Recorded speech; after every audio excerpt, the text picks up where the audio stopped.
지금의 원유 가격 하락은 작년 9월에 어떻게 보면 예고됐다고 볼 수도 있어요. 셀 업체들이 위기를 맞을 수도 있다. 수출을 빨리 늘릴 수 있는 게 무엇이냐? 미국이 이제는 석유를 수출하는 국가가 된다는 겁니다. 트럼프식 벼랑 끝 전술인가?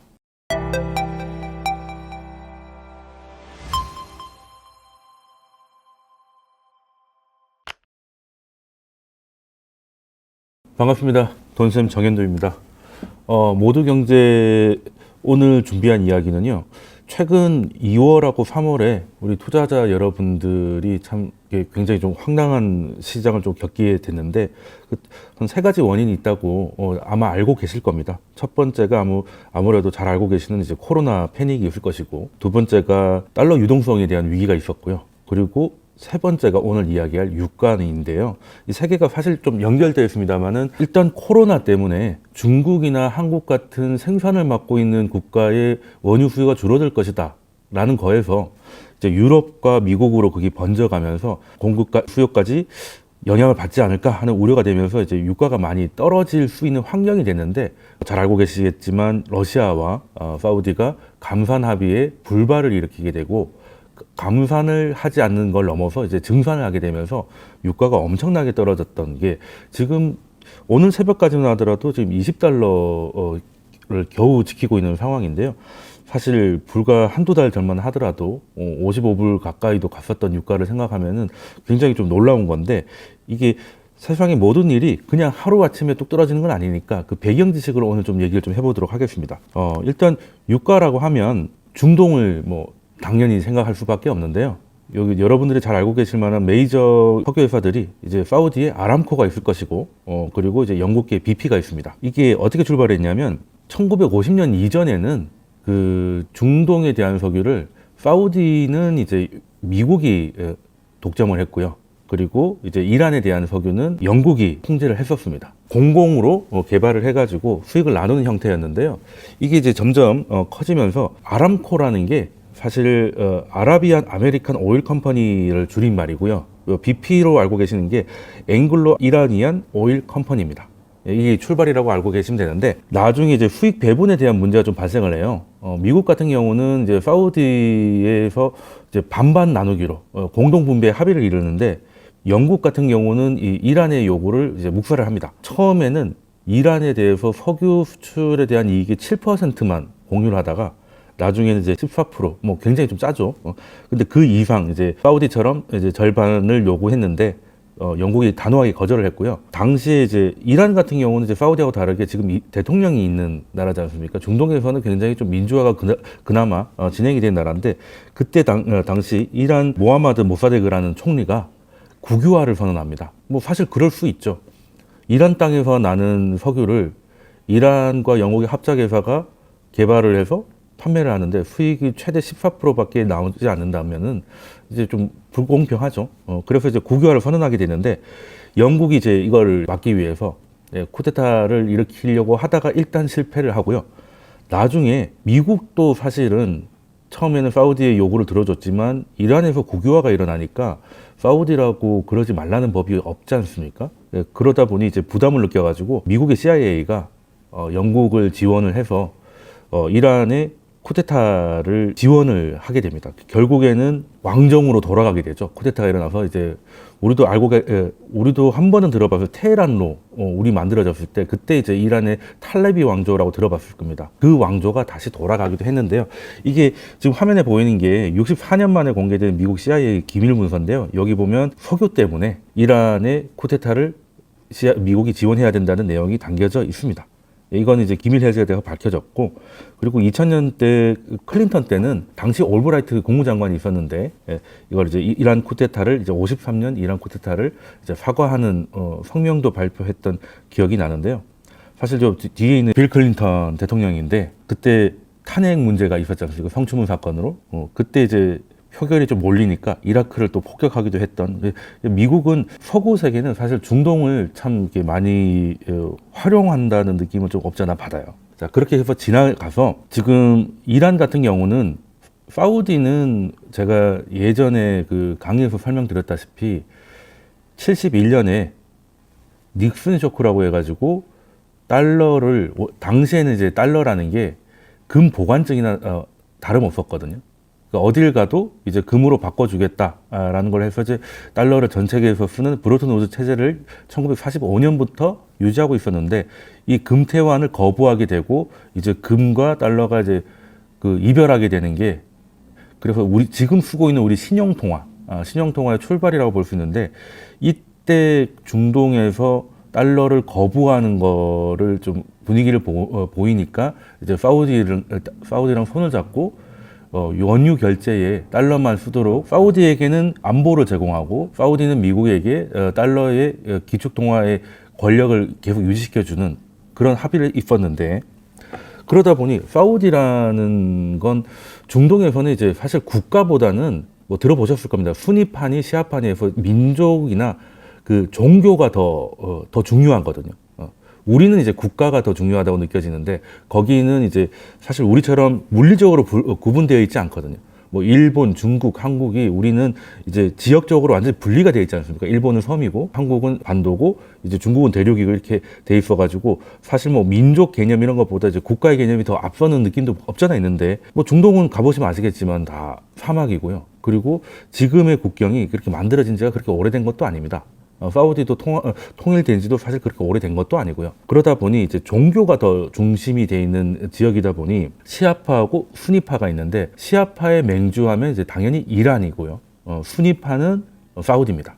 물론 머릿수로 치면은 수니파가 더 많아요. 더 많은데 보통 우리가 예전에 유럽인들 마인드로 생각을 해보면 오리엔탈 뭐 아니면 페르시아라고 하면 사우디를 생각하는 게 아니라 지금의 이란 땅을 얘기하는 거거든요.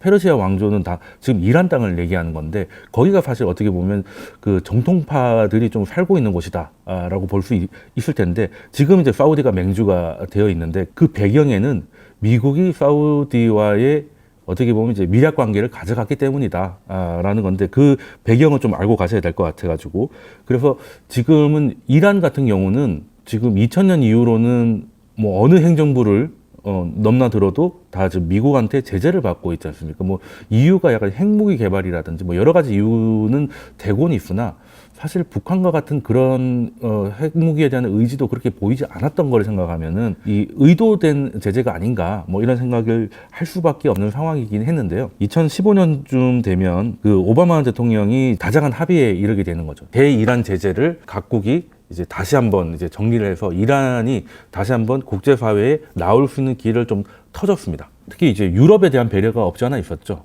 유럽 같은 경우는 이제 이란이나 그 관련된 석유나 가스, 특히 이제 그 이란이 원유에 대해서는 매장량이 사우디가 훨씬 많지만 가스는 이제 이란이 5배가 더 많거든요. 이제 그렇다 보니 가까이 있는 유럽이 이런 걸 좀 쓸 수 있도록 다정한 합의에 이르게 됐는데 트럼프 대통령이 이제 들어서게 되면서 이 다자간 합의를 일방적으로 폐기하게 되죠. 여기에는 뭐 독일이나 프랑스 같은 이해 당사자에 같이 합의한 나라들이 있는데 미국이 그냥 일방적으로 파기하게 됩니다. 이건 사실 국제적으로나 좀 받아들이기 힘든 어떻게 보면 굉장히 이례적인 행동인데 사실 뭐 트럼프 대통령에 대해서는 아마 아시는 분은 아시겠지만 제조업이나 뭐 이런 것들, 그러니까 미국에 대한 수출을 증대시키고 뭐 이런 걸 하기 위해서 지금 텍사스나 그 근처에 셰일가스가 많이 채굴되는 곳에서 이거 판매를 하려면 이란을 조금 압력을 가해야 되는 상황이 없잖아 있습니다. 물론 오바마가 했던 모든 정책을 반대로 가기 때문에 그것 때문이라고도 볼 수도 있습니다만 지금 미국에게 제재를 받고 있는 나라 중에 뭐 물론 북한도 있고요. 근데 북한을 제외하고 두 나라가 대표적인 있는데 지금 현재 이란이고 그리고 알고 계실지 모르겠지만 이제 베네수엘라가 경제 제재를 받고 있는데 이 나라들이 특징이 뭐냐면 지금까지는 오펙이라든지 이런 데서 물론 5년 동안 감산 기조로 이어오고 했습니다만 예전부터 제재를 많이 받았던 나라들은 제재가 풀리면 예전만큼만 생산을 하더라도 자연스럽게 증산이 되지 않습니까? 그러니까 지금 사우디나 다른 나라들은 물론 증산을 하려면 또 다른 투자가 들어가야 될 텐데 그 이란과 베네수엘라 같은 경우에는 뭐 다른 뭐 여러 가지 이유가 있겠습니다만 제재로 인해서 수출길이 막히니까 더 이상 투자를 하기 힘든 상황이 됐고 실제 만들 수 있는 것보다 자연스럽게 감산이 계산이 되어 있는 상황인 거죠. 그래서 올해 초에 지금 코로나 때문에 좀 잊혀진 기억도 있습니다만 이란의 2인자를 트럼프 대통령이 이제 암살을 지시하고 자기가 이제 했다고 선언까지 했었던 기억이 올해 초였는데 이란을 왜 이렇게까지 하느냐라고 봤을 때 이란을 어떻게든 긴장감을 높여서 이란에 대한 경제 제재를 이어가고 베네수엘라에 대한 경제 제재를 이어가야 거기서 다시 나올 수 있는 석유의 생산량을 줄일 수 있다. 그러니까 이란이나 베네수엘라가 국제사회에 다시 나와서 원래대로 다시 원유를 수출하게 되면 지금 오펙이 감산한 것보다 더 많이 나올 수 있기 때문에 그럼 가격이 떨어지잖아요. 그러면 미국 입장에서는 세일 업체들의 경쟁력이 좀 떨어질 수 있고 아직까지는 완전히 생산성이 완성되지 않은 세일 업체들이 위기를 맞을 수도 있다. 그게 2016년 2월의 기억이기도 하거든요. 그래서 지금 이 두 나라가 미국의 제재를 받고 있는 것은 어떻게 보면 이게 과연 우연일까? 뭐 이런 좀 생각을 좀 해봐야 된다는 거고 보통 이제 의심하는 것들은 의심하는 부분이 어떤 부분이냐면 이란과 베네수엘라의 이제 석유 수출의 양이 증가할 수 있는 거에 대한 두려움이 있지 않나 뭐 이런 생각을 할 수 있는 게 자료를 하나 보시면 이게 이제 빨간색이 이란이고 검은색이 베네수엘라입니다. 지금 최근 2016년 이후부터 특히 2016년이 이제 지금 20몇 달러를 처음 봤던 그때 그 가격이거든요. 그 이후로 미국의 세일 업체들이 굉장히 좀 힘들어지다 보니까 베네수엘라에 대한 이제 제재가 강화가 되고 그래서 이제 베네수엘라가 먼저 꺾이기 시작하죠. 수출량이. 그리고 나중에 이란도 다시 트럼프 대통령이 다정한 합의를 깨면서 수출량이 급격하게 줄어듭니다. 이것 때문에 사실은 어떻게 보면 더 내려갔어야 될 유가가 지켜지고 있었던 것도 분명히 있다. 그리고 여기 이 그래프에는 나오지 않고 있지만 사우디를 중심으로 한 오펙의 감산이 지금 현재 뭐 당시 65에서 55달러 정도를 왔다 갔다 했던 유가를 받쳐뒀던 거 아닌겠느냐 뭐 이런 생각을 좀 하고 있고요. 그러면 이제 트럼프 대통령의 이제 마스터 플랜은 지금 미국이 수출을 좀 늘리고 싶고 뭐 많은 좋은 일자리를 만들고 싶고 하는 게 이제 트럼프 대통령의 미국을 다시 위대하게 이 공약인데 미국이 당장 제조업 같은 걸로 수출 늘리기는 쉽지 않습니다. 사실 그럴 필요도 없고요. 지금 미국에서 뭐 물론 아이폰 같은 것도 설계나 뭐 기획은 미국에서 하지만 생산은 다 해외에서 하고 있잖아요. 굳이 미국 같은 나라가 제조업을 할 필요는 없습니다. 근데 문제는 뭐 하이테크 기술로만 간다면 미국 안에서 사람들이 모두 다 구글이나 페이스북이 일하는 건 아니잖아요. 그래서 특히 그 자기 지지 계층이 많은 판벨트나 뭐 러스트벨트 같은 데서는 이제 뭔가 좀 우량한 일자리를 만들려고 하면 미국의 수출이 좀 늘어야 되는데 수출을 빨리 늘릴 수 있는 게 무엇이냐라고 하면 우리가 미국에서 뭔가 수입하는 입장이라고 생각을 해보면요. 지금 뭐 자동차 같은 걸 수입한다는 건 뭐 예를 들어서 독일 자동차를 수입을 하다가 그게 갑자기 뭐 미국의 뭐 GM이나 포드로 넘어가기 쉽지 않을 겁니다. 아무래도 프리미엄 브랜드들은 독일이 가지고 있기 때문에 뭐 그런 건데 근데 이거 좀 바꾸기 쉬운 게 사실 이제 커머더티 같은 거예요. 커머더티라는 게 이제 우리는 흔히 원자재라고 흔히 해석을 하는데 이거보다 조금 넓은 개념이에요. 공공적으로 쓸 수 있고 우리가 뭐 주유소로 갔을 때 뭐 F 주유소가 있고 뭐 G 무슨 주유소가 있고 여러 개가 있는데 사실 같은 기름이지 별로 차이를 못 느끼지 않습니까? 자기가 쓰고 있는 카드의 할인 요건 이런 거를 보고 이제 주유소를 선택하게 되는데 그런 게 커머디티의 성격이라는 거죠. 그러면 미국에서도 뭔가를 팔기 시작했을 때 중국이나 다른 나라들이 미국 거를 사기 쉬운 게 어떤 거냐라고 봤을 때 일단 농산물이 있고요. 농산물은 미국이 엄청난 농업 대국이다 보니까 굉장히 가격 경쟁력이 있고 그리고 거기에 대해서 이제 사실 바꾸기가 어렵지는 않죠. 그리고 가장 쉬운 거는 에너지입니다. 에너지다 보니까 거기에는 뭐 가스 같은 것도 있을 것이고 당연히 원유 같은 것도 있을 겁니다. 그래서 지금 사실 무역 분쟁에서 올해 1월 15일 날 미국과 중국이 1차 합의를 해서 첫 번째 뭐 많은 뭐 패권적인 문제가 있지만 일단 합의가 된 것 중에 눈에 띄는 것은 이제 농산물이랑 이제 에너지 수입을 중국이 늘린다는 거죠. 그러면 지금까지는 지난 그 셰일 혁명이 본격적으로 시작된 게 한 2010년, 2012년 그때 쪽으로 보는데요. 그 이후로 사실 셰일이라는 거는 이제 사우디처럼 뭐 우물 같은 그런 유정에서 끌어올린 게 아니라 그 사이에 끼어 있는 어떻게 보면 이제 스펀지 같은 데 젖어 있는 뭐 그런 원유를 이제 빨아당기는 게 약간 그런 비슷한 건데 그리고 이제 그 사이에 세일이 이제 바위 같은 단단한 층을 얘기하는 건데요. 거기를 이제 파쇄를 해가지고 거기 스며들어 있는 이제 원유를 이제 뽑아 올리는 그런 기술이다 보니 당연히 중동이나 이런 데보다는 원가가 좀 많이 들죠. 기술이 들어가니까요. 근데 이 기술도 많은 IT 기술이 늘어나면서 이제 어디에 가면 뭐가 또 많이 있는지, 그리고 계층별로 들어간다든지 많은 기술이 되면서 그 5년간의 시간 동안 이제 사실 많이 처음에 개발됐을 때는 배럴당 뭐 90달러다 뭐 이런 얘기도 있었는데요. 지금은 신규 유정이 한 30 몇 불 정도 된다 그러고, 기존에 있는 그 셰일 유정 같은 경우는 한 20대 정도까지 내려왔다고 델러스 여는 자료를 보면 알 수가 있는데, 그렇게 되다 보니 이제는 미국이 굉장히 가격 경쟁력과 기술 경쟁력을 갖춘 상태로 시간을 많이 번 거죠. 5년 동안 오펙 위주의 감산이 있었고, 그리고 이란이나 베네수엘라 같은 경우는 이제 힘으로 눌렀기 때문에 거기서 발생되는 공급의 부족함을 미국 업체들이 파고들 수 있었다는 거죠. 물론 그게 처음에는 이제 수요 조절이 좀 힘들어가지고 2016년 때는 이제 유가가 많이 떨어지기도 하고 러시아가 증산에 다시 나서면서 많이 힘들었긴 했습니다만, 그때 구조 조정을 거치고 다시 지금 나오고 있는 상황이고, 2020년이 되면 가장 중요한 거는 미국이 이제는 석유를 수출하는 국가가 된다는 겁니다. 그러면 지금 미국은 그 많은 것 중에 에너지도 자립으로 가게 되는 거고, 이제 엄청나게 수입을 하다가 이제 수출로 바뀌는 상황이 된 상황에서 러시아 같은 비오펙 산유국들, 그리고 기존의 오펙을 중심으로 하는 그 중동 산유국들의 이제 고민이 깊어지는 순간인 거죠. 지금 가만 생각을 해보면 지금 모든 게 결과적으로는 미국한테 좋은 일만 한 거 아닐까? 뭐 이런 생각을 할 수밖에 없고요. 지금의 원유 가격 하락은 작년 9월에 어떻게 보면 예고됐다고 볼 수도 있어요.